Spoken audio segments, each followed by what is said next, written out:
Welcome to Andhraprabha నేను విజయ భారత రాజ్యాంగం అమల్లోకి వచ్చి 75 ఏళ్లు పూర్తి చేసుకున్న సందర్భంగా ప్రత్యేక వెబ్సైట్ ఏర్పాటు చేసింది కేంద్రం.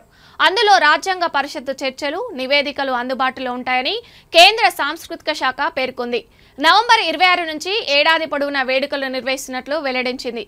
అయితే మంగళవారం పాత పార్లమెంటు భవనంలోని సంవిధాన్ సదన్ సెంట్రల్ హాల్లో జరిగే 75వ రాజ్యాంగ దినోత్సవ కార్యక్రమానికి రాష్ట్రపతి ద్రౌపది ముర్ము అధ్యక్షతన వహిస్తున్నట్లు తెలిపింది.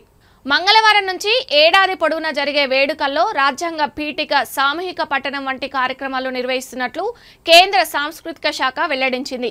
ఈ మేరకు నగరాలు, గ్రామాలు, పాఠశాలలో రాజ్యాంగ ప్రవేశికను సామూహికంగా చదివించే కార్యక్రమాలు ఏర్పాటు చేయనున్నట్లు పేర్కొంది. నవంబర్ 26న జరిగే రాజ్యాంగ దినోత్సవం కేవలం పార్లమెంటులో జరుపుకునే వేడుక మాత్రమే కాదని, ఇది దేశం మొత్తం జరుపుకోవాల్సిన పండుగని కేంద్ర పార్లమెంటరీ వ్యవహారాల మంత్రి కిరణ్ రిజిజు తెలిపారు. రాజ్యాంగాన్ని గౌరవించే వ్యక్తులుగా అందులోని విషయాలను దేశ ప్రజల ముందుకు తీసుకువస్తామన్నారు.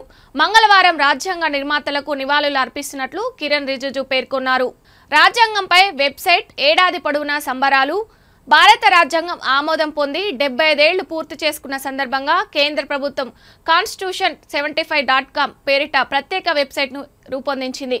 అందులో రాజ్యాంగ పరిషత్తు చర్చలు, నివేదికలు అందుబాటులో ఉంటాయని కేంద్ర సాంస్కృతిక శాఖ పేర్కొంది.